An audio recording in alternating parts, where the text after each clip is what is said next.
Hey there, it's Pete with GCI Turf. I hope you're having a great day today. And as you can see, I have a very special guest with me. And this is the GCI Turf MowDown ShowDown.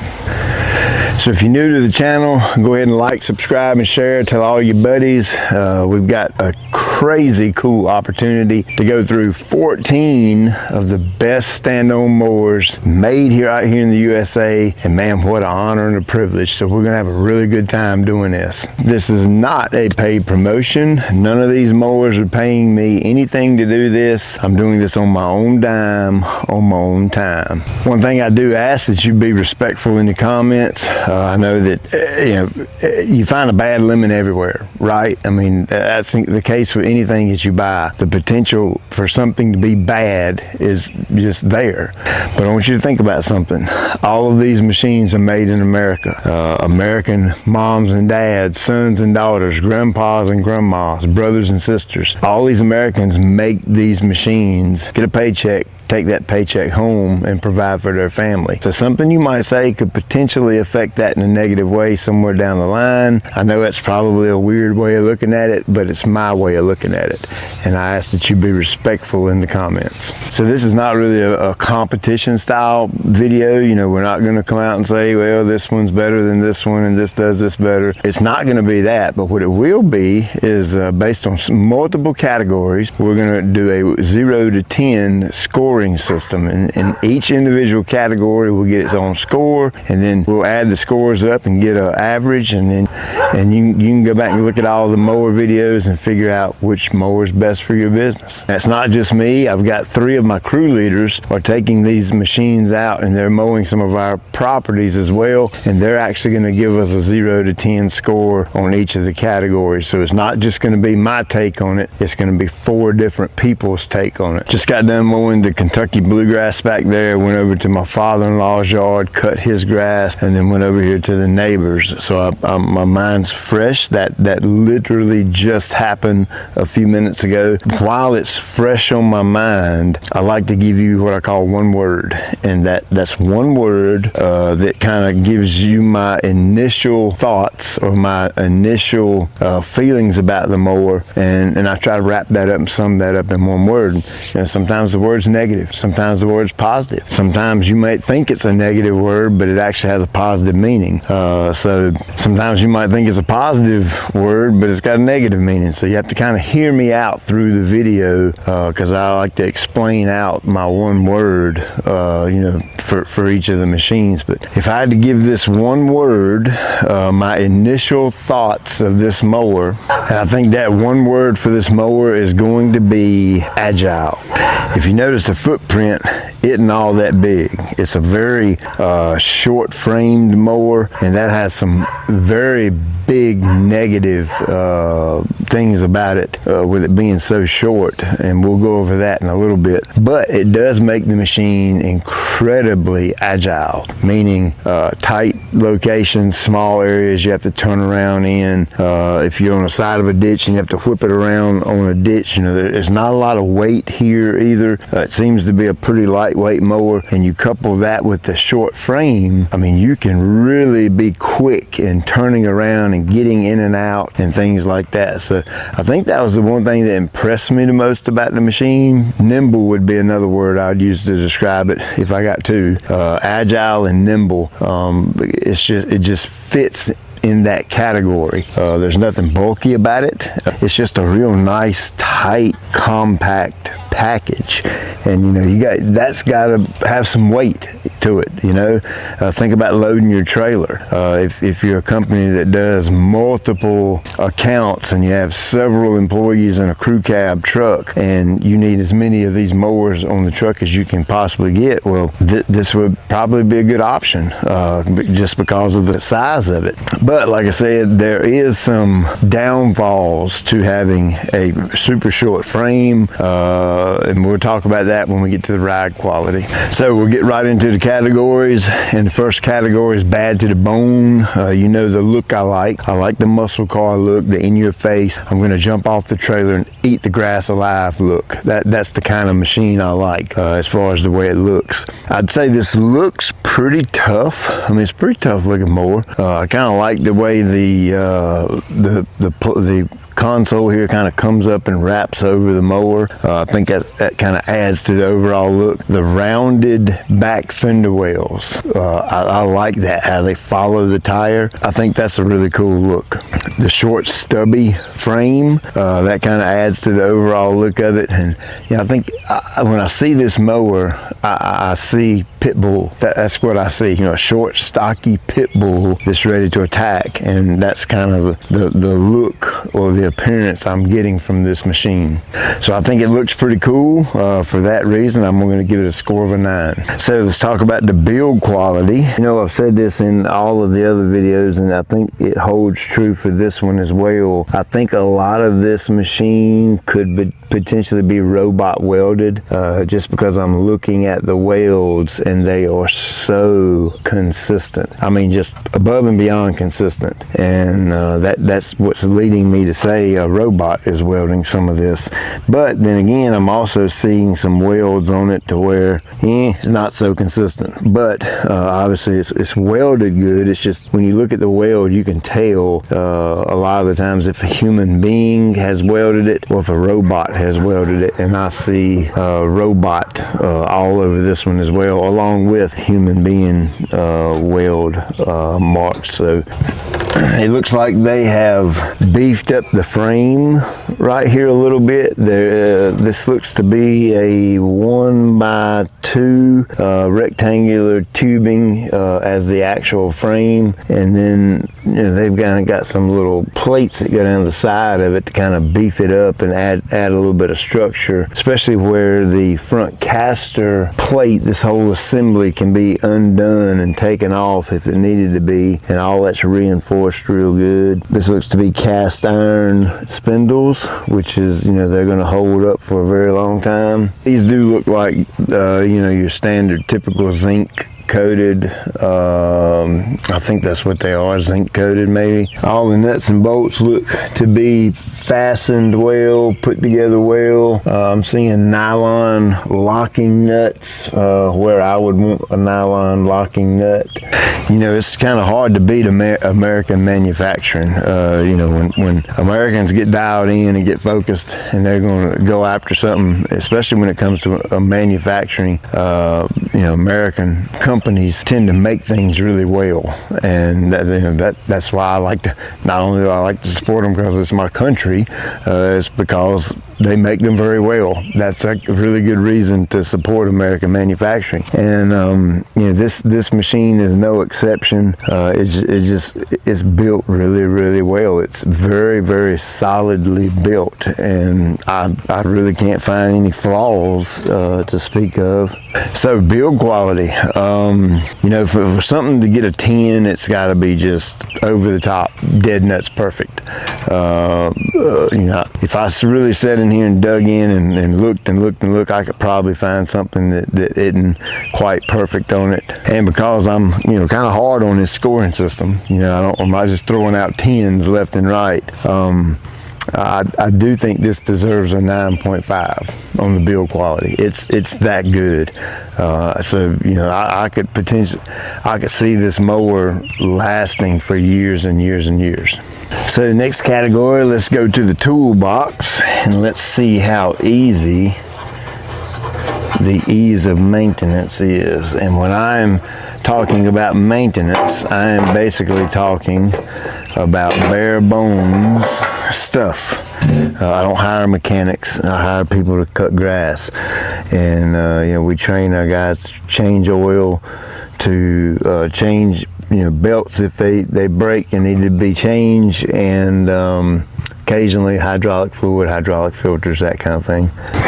Obviously greasing pivot points where they needed to be greased, but let's look at this and see how difficult it would be to change the belt if we ever had to. So one thing I like to do is drop the deck all the way down, and if you notice, the motor travels with the deck. Some people like that particular style, and some people like a fixed motor where the deck only goes up and down. And to access all the drive system for the belt, these two plates come off like so. And of course, I want to let you know that I haven't studied this. You know, these are one-off, one take, one shot. That's the first time I've had the plate off, and that's the same holds true for every one of the mowers. And I'm just kind of, based on what I know in my experience, I'm just trying to give you a good general idea on how hard or easy it is to change the belt. And here is a tensioner pulley right here, and there's actually looks like this.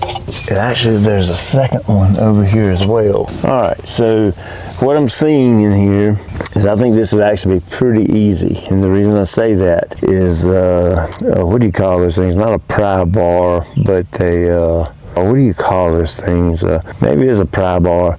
It's like a ratchet that you would put a socket on. It has a 1/2 inch slot in this arm that connects to the pulley. And so you would take that and put that down in there, and that way you could have extra force. So you don't have to do this with your hands, and that could easily pull out of the way. I mean, you see how easy I'm doing it with my hand right there. And then you could take the belt off pretty dang easy. This is a double-sided belt, like it's not really serpentine.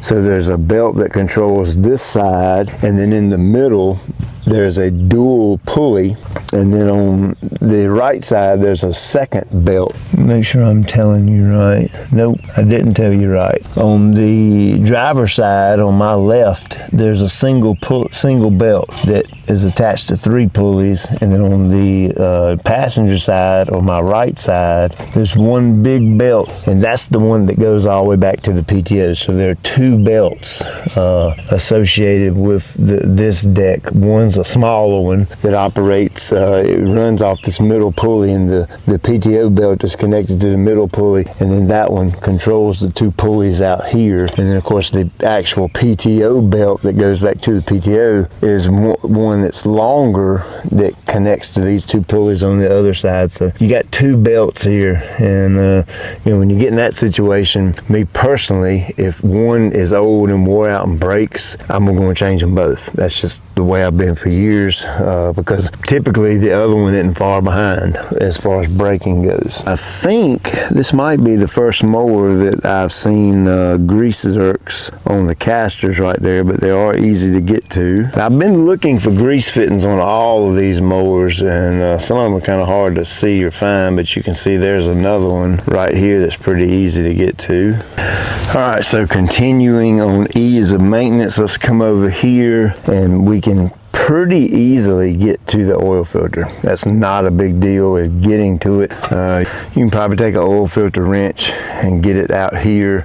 You probably would want to unplug this. I don't know what kind of, that's a switch or solenoid or something right there above it. I would unplug that, and you make it even get one of those oil wrenches that angles so you could get it at a better angle. It's a little bit tucked away, kind of tight, but it's not as bad as some of the ones I've seen. It's definitely not as good as some of the other ones I've seen where they're kind of out here where you can get to them easily. I'd call that middle of the road. It's kind of easy to get to, and then kind of not. Your battery box here is in the way a little bit, and it's just the way the thing, it looks like it's the way it's made on this motor block. It's recessed back up in here, so you can get your hands around the outside edge of it real good, but not really around the whole thing. And you got to think about getting an oil wrench up in there as well, so it might be a little bit tricky, and then again it may not be.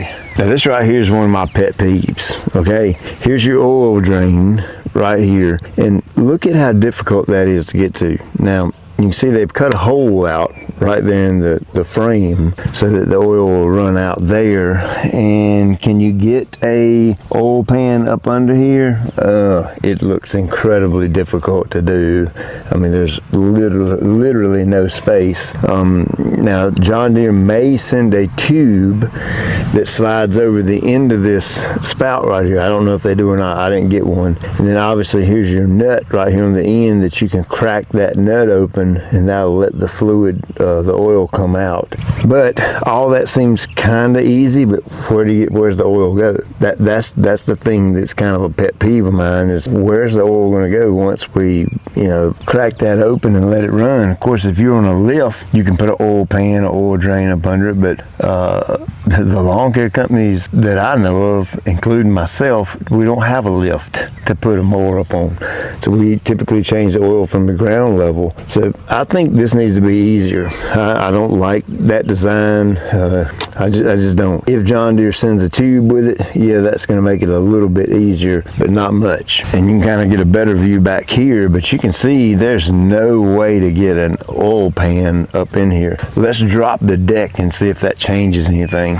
So we've dropped the deck all the way down, and now that actually makes it to where you can get to it easier, but now the deck is on the ground, so now you definitely don't have anywhere to put an oil pan.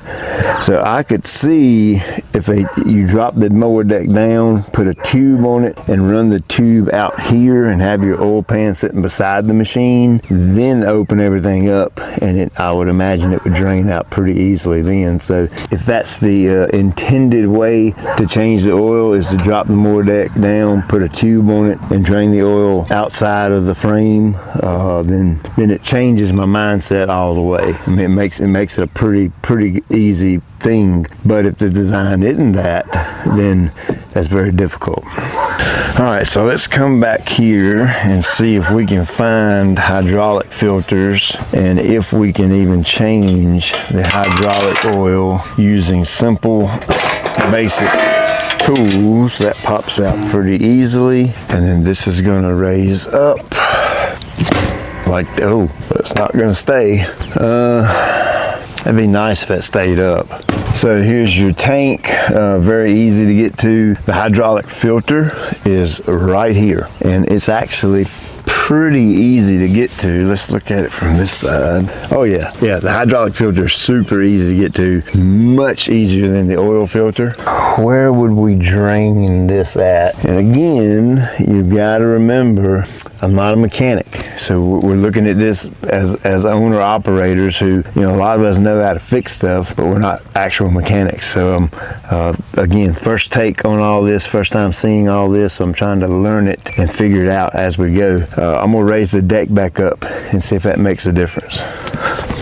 All right, so we got the deck back up. Now let's see here. The belts back here are fairly easy to get to from pumps, and I don't actually see anywhere to drain fluid from any of this to be able to change it. Now I do know that a few of these folks have told me some of these hydros like this need to be pumped out, like with a pump, and it sucks it out. So I'm completely unsure if that's the case here or not. But what I don't see is a true drain hose, so we simply have to assume that's the way that you change the hydraulic fluid. And of course, the extent of our hydraulic system maintenance is if we get a little low on fuel, we top it off. That's pretty much it. Occasionally we'll change a filter, but it's not, we just don't get into that a ton, because if we screw these hydraulics up, that's very expensive to have to fix them. So I personally prefer to pay someone to do the work on the hydraulics, changing the fluids and all that kind of thing. Okay, so on ease of maintenance, of course the air filter, most of these machines, the air filter is going to be sitting right on top, which is a breeze. Changing mower blades, pretty much the same for all of them. Jack the front end up, take the blades off, fix them, sharpen them, clean them, put them back on, drop the mower back down. But you know what, if I'm gonna score this honestly, the deck belt is easy, hydraulic filter's easy. I gotta give it an 8.5. That oil, I'm a stickler for that, okay? I think that should be easier to change on this machine. And I don't know that I've really found that there's been a few machines where it's just super easy, and that's a big deal. If I'm gonna try to save me a few bucks and do my maintenance on my own machine, it should be a fairly straightforward, fairly simple task. And now I'm scoring that 8.5 and saying that not knowing if they send a tube with it. Now, could I go to Lowe's and buy a tube and put on it to drain oil? Absolutely I can. Paid thousands of dollars for a machine. I didn't pay that. I didn't buy it. They're letting me use it for the demo. But you know what I'm saying? If I went and paid thousands of dollars for a machine, you would expect them to send a 3-foot tube. So if by chance they do, hats off, that's a good idea. If by chance they don't, then they should probably start doing that.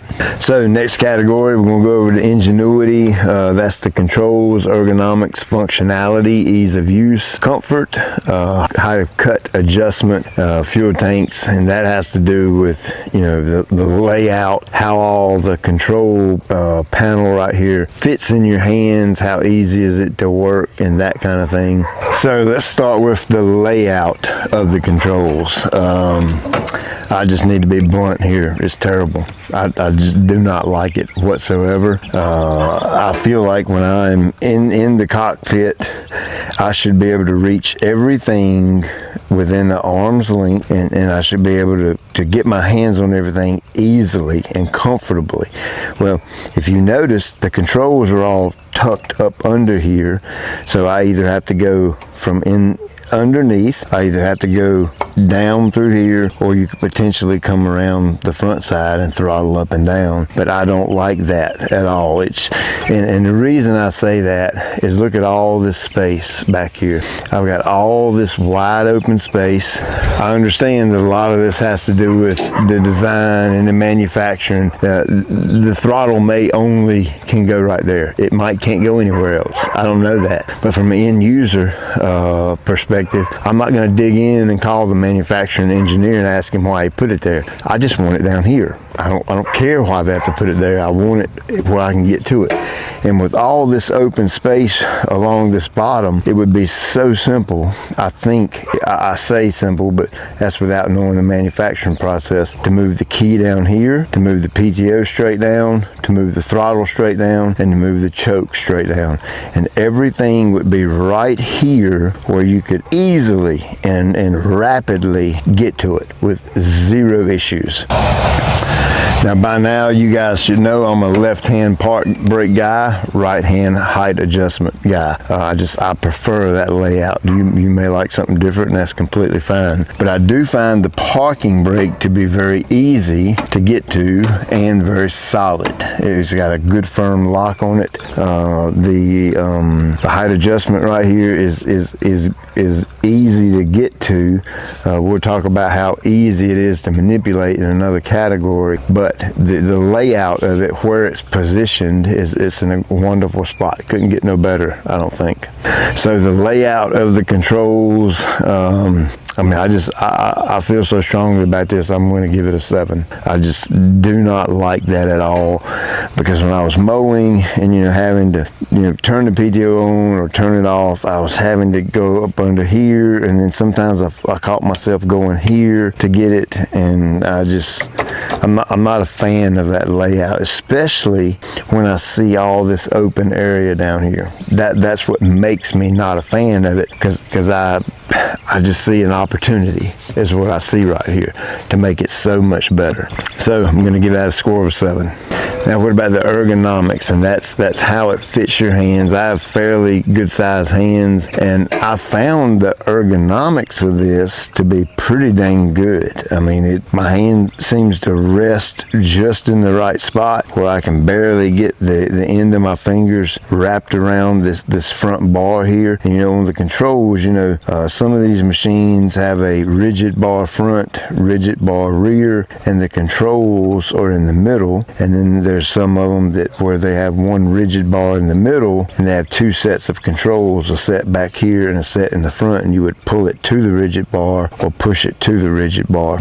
To me, that don't matter. That's just personal preference. I don't prefer one over the other. I think both work well. Just depends on what you get used to. But as far as the ergonomics of this, I actually like it. I think the ergonomics are really good. Even when I jump back here to a reverse, I can easily get my palms and my thumbs. I like to kind of lock my thumb in on this bar right here to give me a good firm purchase on that. And in the same way, when I'm operating the machine forward, I always leave my thumb out instead of wrapping it around or on top. I like to use my thumb as well as the palm of my hand against that control bar right there.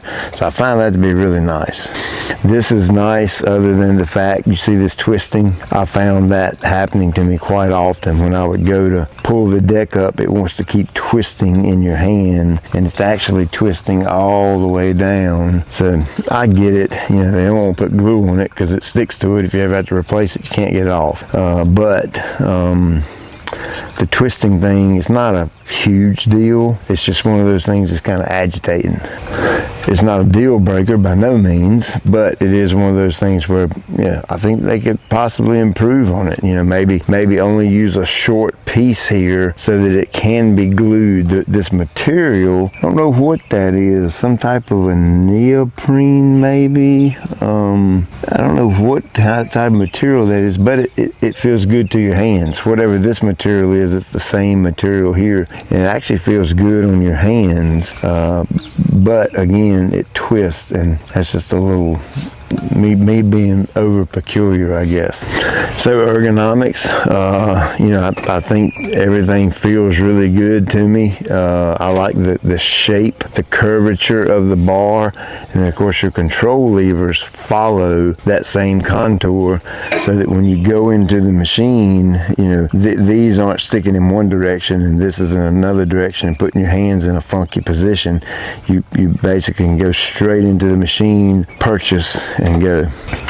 So I'm gonna give it a 9 on the ergonomics, and the reason I don't score it any higher is because of this little quirky, twisty thing right here. Now, if it wasn't for that, I would probably score it a little bit higher. So the ease of use, you know, how easy is all of this to use? I find the PTO switch to be unique and really cool. Most of the PTO switches have the one where you pop it up. Well, this one is a push down like that. And I actually find that very, very easy to manipulate and very easy to operate. So that, to me, that's a big plus right there. And if I'm comparing it to the other style where you pop it up, I like this one much better. This is a carbureted engine, so when you crank it, you do have to choke it right here. You know, here's my take on that. There's fuel injection motors available. You know, pretty readily available. Now, I don't know if this particular model, the 652R, has the option to get a fuel injected motor. I don't know that. This is what they sent me, so this is what I'm talking about. And this is a carbureted motor, and I'm kind of past that, you know what I mean? I just don't like carbureted engines anymore. I mean, unless it's the only thing that a particular machine comes with, and you just like that machine so good, so be it. But I just feel like these machines should come with fuel injection. That way you don't have to, just don't have to fool with a choke. I mean, I'm not saying nothing's wrong with a carbureted motor. It's just, if you have the option for a fuel injected machine, by all means, make a fuel injected machine. And again, I'm not knocking Deere or not knocking this machine in any way, because I have no idea if they offer a fuel injection option. And if they did, and I were going to purchase this machine, I would not even hesitate, and I would buy the fuel injection option. So is there a USB port on here if you want to plug your phone up? I don't see one. There are some cutouts right here that potentially you could add one to it. I don't see it being a problem with adding one right there. So let's talk about the height of cut adjustment ease. How easy is it to adjust the height of cut? Well, right back here is all of your settings. Right back here on the inner fender, which is pretty simple. It's pull in, pull out, just standard. It is in a wonky place, so if I'm mowing and need to change height of cuts in my mow, I either have to bend down and do it, or I have to get off the machine and do it. So, where as opposed to some of them have the height of cut adjustment up here where it's a little bit easier to do.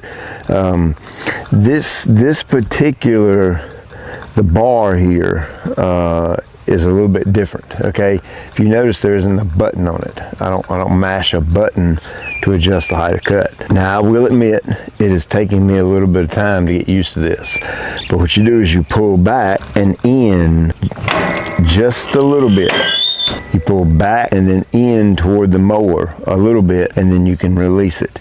Now, this was frustrating at first. Not gonna lie, it was very frustrating at first because it took me a while to get used to it because I'm so used to hitting a button and letting it drop down. But look at that. If you go to pull it back rapidly, it don't like to lock.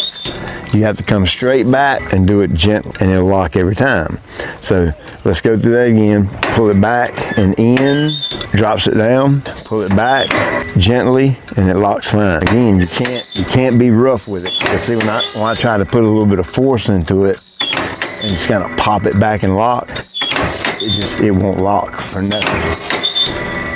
I've tried to do it 25 times and it just will not lock. So you have to keep that in mind with this. Now, once you get used to this style to where pull it back in a little bit and drop it, it's pretty dang easy. I've kind of gotten used to it, and it's pretty easy unless you forget and go back to the previous mower you've had and you try to hit the button and you try to get a little aggressive with it. Then it kind of gets a little frustrating to you. But all in all, it's not too bad as long as you're willing to get used to a different style of deck adjustment. So I'm a little bit torn on my score for the score of how easy this is to go up and down.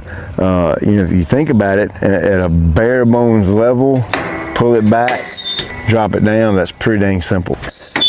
Pull it back, pretty dang simple. Where I have a little bit of conflict is when you're out in the field and you go. Sometimes you don't think like that. You want to pop it up and go. And you just saw when you try to pop it up with a little bit of force, it doesn't like sticking. So this is real life, real world stuff, and not every day you're in a gentle, pull it back easy, lock it in mode. So for that particular reason and that particular reason only, I'm gonna give it a score of a 9.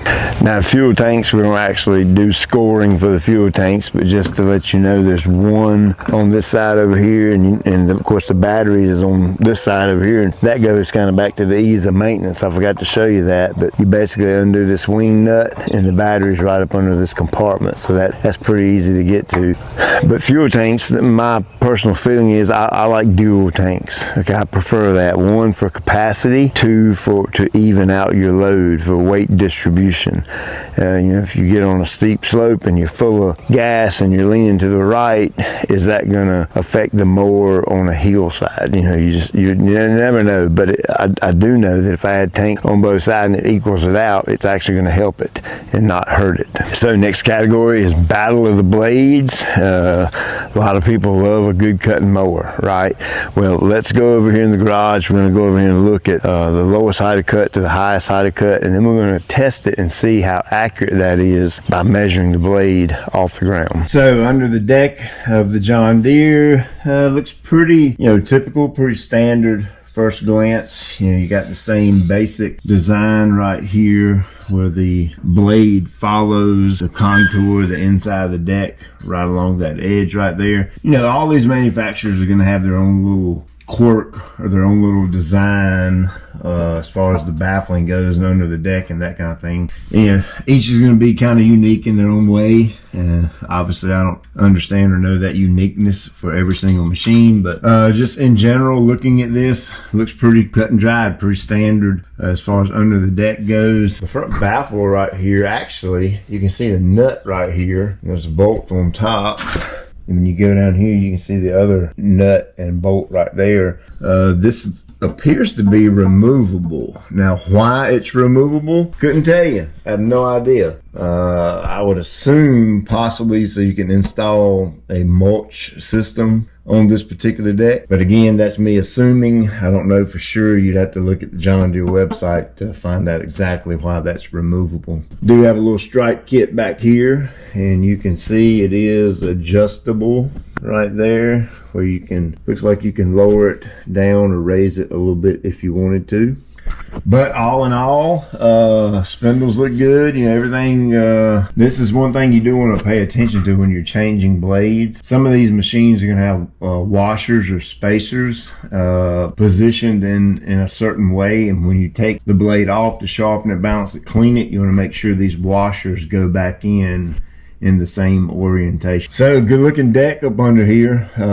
Again, looks pretty standard. Once we mow with it a little bit, we'll find out how well it performs. So now we're going to look at the height of cut accuracy, and you can see it goes from 1.5 inches all the way up to 5 inches.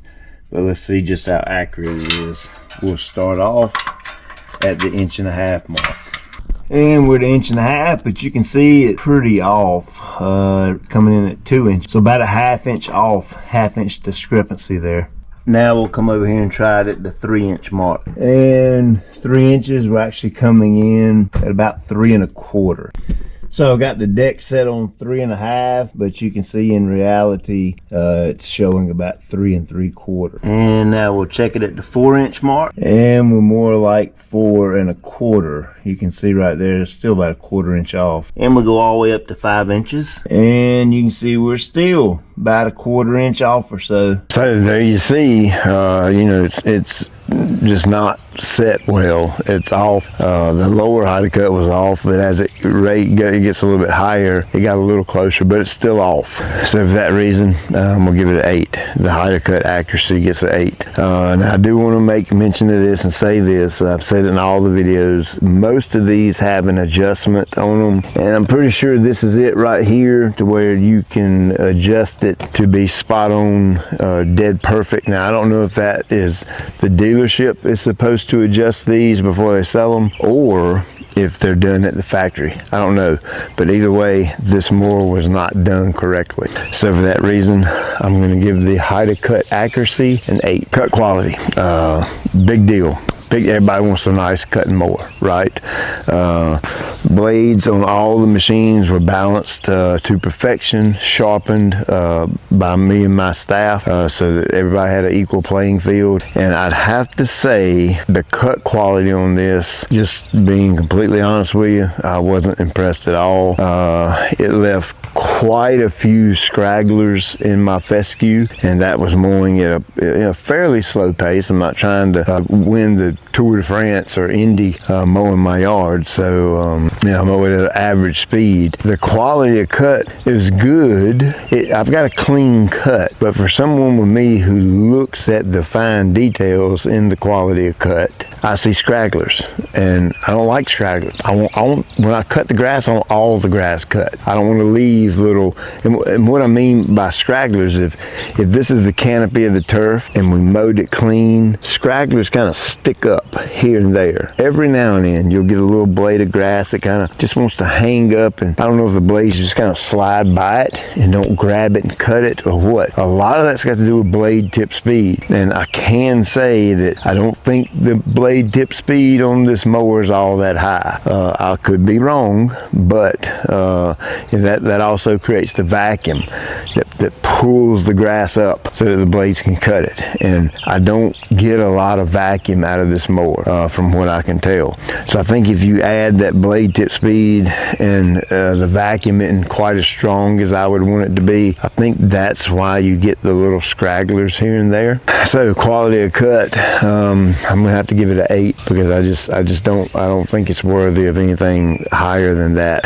So how well does the machine side discharge? I know you guys wanted to do wet grass mowing. My guys are handling that. My guys get to work early. They leave out at 7, so there's still good dew on the first couple of yards, 2 or 3 yards. So they'll be able to give us a take on the wet mow grass as far as their quality of cut and their score goes. You'll be able to read into that. But for me out here, the fescue, the blue, and my neighbors and father-in-law, I mowed all the turf dry to the touch so that they're all on an equal playing field. Now the side discharge does good. I don't think it does great. It does good, and this is my only quirk about the side discharge. Typically, you would want the material to come out of the deck and kind of feather out, kind of fan out.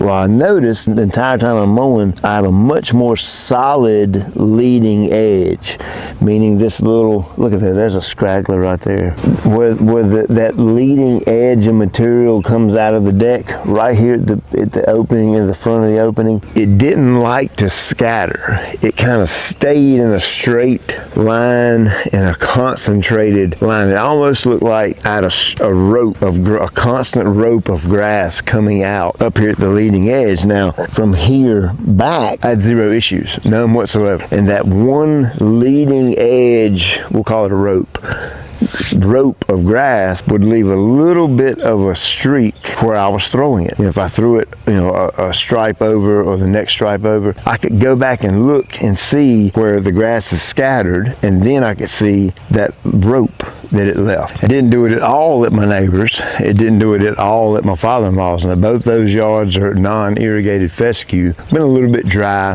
so the turf tends to thin out just a little bit, so there's not as much clippings under the deck to distribute. My turf here, the fescue's irrigated, and the bluegrass is irrigated back there. And yes, it did it on the bluegrass, cutting it at shorter height of cut. We cut the bluegrass at 2 inches, and where we're cutting this at 3.5. And I noticed the same thing going on in both turf types. And I think the reason for that is my turf is obviously just a little more plush and lush. It's got more water in the leaf blade, so it doesn't have the opportunity. Wet things tend to stick, right? Wet grass tends to stick to a deck. So if you can imagine, as it's going through the process and moving across the deck, at some point that grass is collecting against each other somewhere, and when it comes out that leading edge of the deck right there, it's just not busting up. And it's not clumpy, okay? It's not sticking together and clumpy. It's not that. It's just a more solid, defined, concentrated line of grass that comes out this first maybe ½ inch of the deck up here at the top versus the rest of it. The rest of it, it scatters out nice and fluffy, just as pretty as you could ever please. It's just that front leading edge. I don't know what's causing it, but it's doing it. So for that reason, on the side discharge, I'm going to give it a score of an 8. So how well does it stripe? You tell me. I think it stripes pretty dang good. This is a pretty good striping mower. It does have a factory belt that is connected to the back of the deck, and it looks like it's in a factory setting where that's about middle of the road. You can drop the belt down. I can see the holes from right here, so you can drop the belt down and get a little harder striping effect. But you can see the fescue striped up really nice, and then the bluegrass back there striped up really nice. For this particular mower, the different height of cut, 2 inch versus 3.5, I can't see a lot of difference in the stripes. A lot of these machines, the lower height of cut, they've been striping better, believe it or not. It shouldn't be that way, but it is. But in this case, I'd call them pretty equal. So on the striping capabilities of this mower, I'm gonna give it a 9.5. All right, so next category, smooth operator, and we're gonna talk about the comfort and ride quality. Now, comfort is different than ride quality, in my opinion. Comfort is when I'm on the platform and I'm manipulating the machine, and how much of a beating does my body take? How comfortable is it for me to be in the machine operating it? Ride quality is how the thing rides when it goes across a yard. Is it bumpy, smooth, Cadillac? Does it ride like a Cadillac? And that kind of thing. So I've been doing comfort first and then ride quality. I'm gonna swap that up this time because one plays off the other. Remember in the beginning, we talked about nimble and agile being the one word, agile being the one word, and the short frame. There's a trade-off. Yeah, it's agile, and you can get in and out and whip around trees really quickly, but you're going to pay for that with the ride quality. This particular mower rides really rough. It's a very rough riding mower. Matter of fact, it rides so rough that in several instances in my neighbor's backyard, I would hit a bump. Of course, now you got to remember, in my neighbor's yard and my father-in-law, we're going for strictly production. That's all we're after. As fast as I can mow them while maintaining a good quality of cut. And I'm at almost full speed back there in the back, and I hit some of those bumps, and it's a really rough backyard. The motor actually cut off and stalled. Now, it didn't cut off to the point to where I had to stop and cut it back on, but it cut off to the point, or stalled out to the point to where it was audible. I could hear it. The motor's not running for about a second or so, and then of course it picks right back up and starts running again. The blades start turning, but that affects your quality of cut a little bit. Okay, if the motor momentarily cuts off, you got to think about what are the blades doing at that point. Yeah, they're still turning, but they're not turning at full RPM. I think this short frame is why it rides so rough. Imagine a Jeep. How many of you are Jeep owners?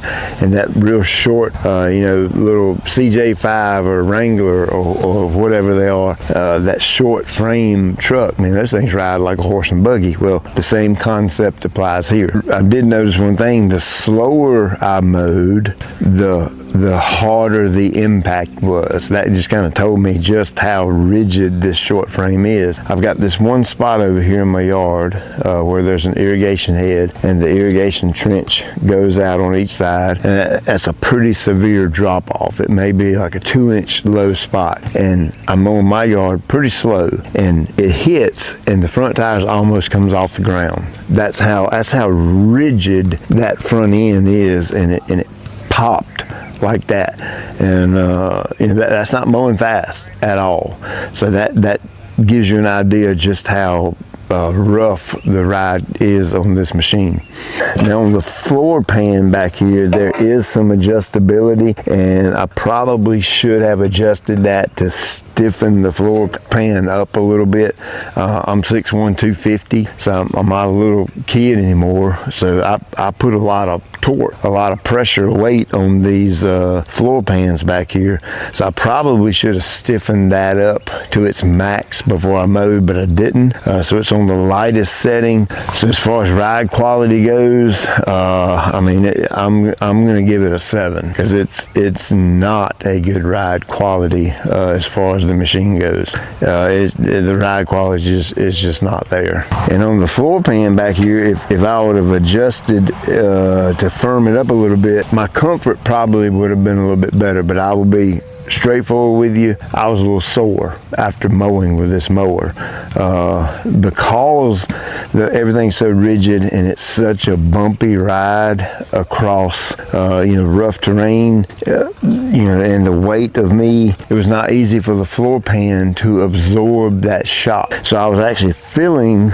a lot of that rough ride in my leg. Now you can chalk that up to user error for not adjusting the floor pan to stiffen it up so that it has a little more give made from my weight, but I didn't, and I apologize for that. And of course, all the comfort up here was wonderful. I had absolutely zero issues on the top side here. All my issues with the comfort or lack of comfort was down here in the floor pan, and I would give that a 7.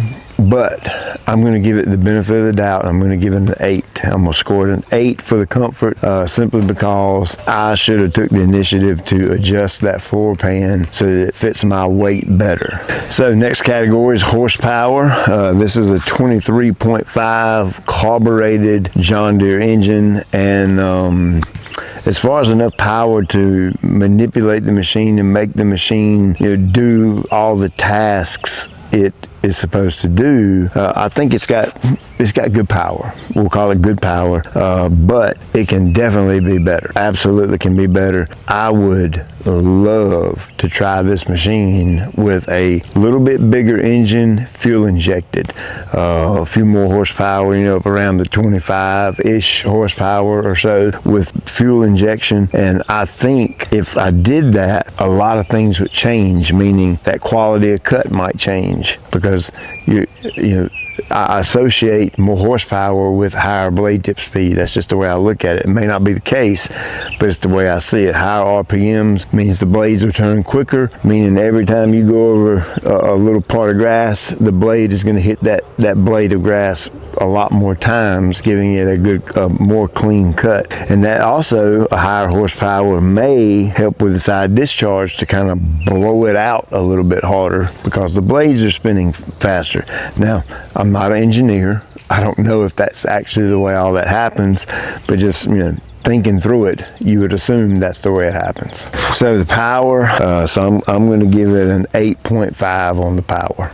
So in the same category, let's talk about the hydraulics, because that kind of plays off the power. We're going to talk about the feel, sensitivity, and responsiveness of the hydraulics. Overall, my thoughts are pretty good. I think the hydraulics feel good to me, meaning, you know, they're easy to manipulate. They're not hard to press and not hard to pull. All of that seems to work really good. I found it to be pretty easy turning around when I get done mowing.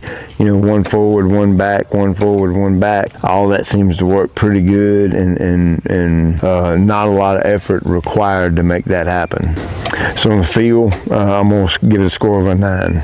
Now, you guys know by now with hydraulics, I like very touchy, very sensitive hydraulics. So if you're opposite of that and you like a softer hydraulic system, then you just need to take what I say and apply it to what you like. For me personally, if I move the arms on the backhoe a millimeter and I want the bucket to move a millimeter, okay, I realize that a lot of times there's some delay in that. I get that, but I've ran a lot of machines that the hydraulics are so sensitive that they can move at the slightest bit of motion you put to it.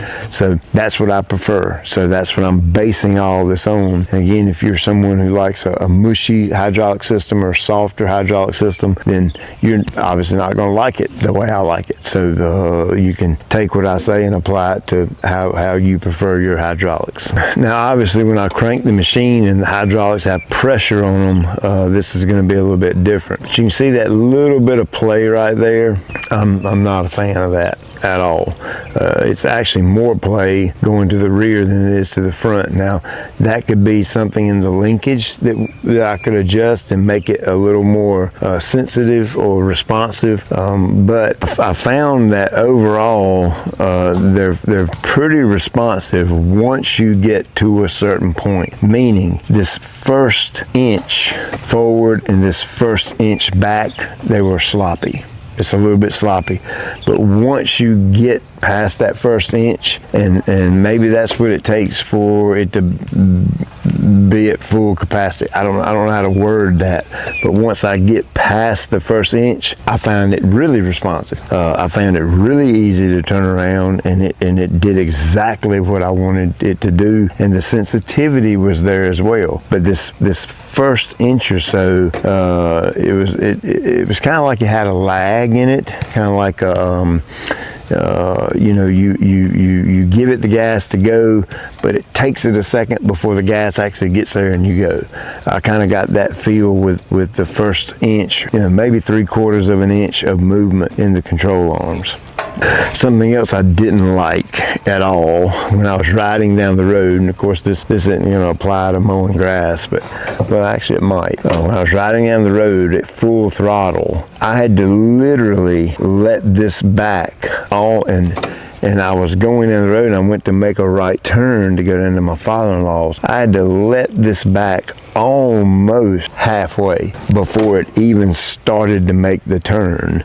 And when it did start to make the turn at that full speed operation, I got some vibration in this right handle, and I could feel that vibration in my right leg as well. So it was coming from that right hydro pump is where it was coming. Now, I don't know what causes that. I don't know if that's normal. I don't know if that's abnormal. I'm just letting you know what it did. I also found that when turning around, I ran in, like when I'm mowing and I get to the end of my pass, I want to whip it around and come down beside it. I also found that that was true is when I go to turn with one wheel and pull back on the other, it took a minute for it to get there because that first 3/4 to 1 inch of play in there, or it not being at full sensitivity. I just found that to be a little bit tricky to get used to. Now, once I got used to it, I knew in my mind that, hey, I had to go on and throttle forward and throttle rear to go on and get that turned around. But that little bit of play right at the beginning, I'm not a fan of, to be honest with you. So as far as the feel goes of the hydraulics, I'm gonna give it a score of 8.5. And as far as the responsiveness goes, I love the hydraulics once you get past that first inch. I love them. They're really good hydros, but getting to that first inch is the part that I don't like. So I'm gonna give it a score of an 8. So a little fun category here, non-scoring. It has to do with a cup holder, and it's hold my sun drop, and I don't have a sun drop. I got a bottle of water, and I guess you could potentially put you a drink in there. That would probably work, but there's actually no real deal true cup holder on the machine. So we've got a torture test we're gonna do, where that'll be its own separate video, and we'll have all these machines over in my brother's field, and we're gonna go across there wide open, and we're gonna mow grass it wide open across a really rough field, and just kind of give you a take on how they hold up. And then we've got another category called Will It Stick, and that's where we're gonna take all the machines over to a shooting range where the berms, the big berms, and that's going to give us some hillside mowing, and we'll look at all the mowers at one time in that video. So verdict, my final thoughts on the machine. I can't help but keep thinking one thing: engine. I honestly think this machine has so much potential with a few small changes, meaning the layout of the controls. Slide the things back 3 inches so that they're right there where you can get to them really easy. And I would love the opportunity to try this machine out with a bigger fuel injected motor, if it's available. I don't even know if they offer it. I don't even know. But I do think that would change a whole lot of things about the mower, as far as the side discharge, the cut quality, obviously the power. I think it would be a totally and completely different machine with a bigger EFI engine on it. The agility of it is phenomenal. As far as getting in and out around tight spaces, I absolutely love it. One of my favorite things about the machine is when I'm on it and I'm mowing, I have a direct, clear view to my deck. I see so much potential with this mower. Now, don't get me wrong, it's a wonderful mower. It's a great mower. There's thousands of people all across the country that make a very good living using these mowers day in and day out with no complaints. I am going above and beyond, over the top, nitpicking every single little detail I can about the machines. So that's why some of these machines you might think, well, he didn't score that one all that great and he scored that one good. Well, it's because I'm really trying to dive in and give you every little fine detail that I can possibly give you. And I see so much potential if I just had a bigger engine. Because I think, bigger engine equals everything else works better for the most part. And typically that's the way it works. But overall, it's a good solid mower. It would make someone a very good machine, and you could easily make a living cutting grass with it. At the end of the day, that's what it's about. I really hope that these manufacturers watch these videos, and I really hope they all work on the ride quality of the stand-on platform, because I haven't been on one yet that rides good, or what I would consider to ride good. So hopefully folks, kind of the engineers and the people that design these things, try to get on the ball and do something to make them ride better. But overall, I mean, good solid machine. Absolutely nothing in the world wrong with it. You could go out and make a living with it just like thousands of other people already do day in and day out with it. Again, I'm being hard on them. Okay, I'm being hard on all the mowers, so I don't want to dare come across negative, because I mean, Deere is a Deere, right? The brand speaks for itself, and there's nothing slack about it. It's just I do see a few things left on the table with this mower, and a few small changes. I think the mower would be totally night and day different. So that's the John Deere 652R. Be sure and like, subscribe, and share. Tell all your buddies. I appreciate you taking time out of your day to watch. I'll check you later.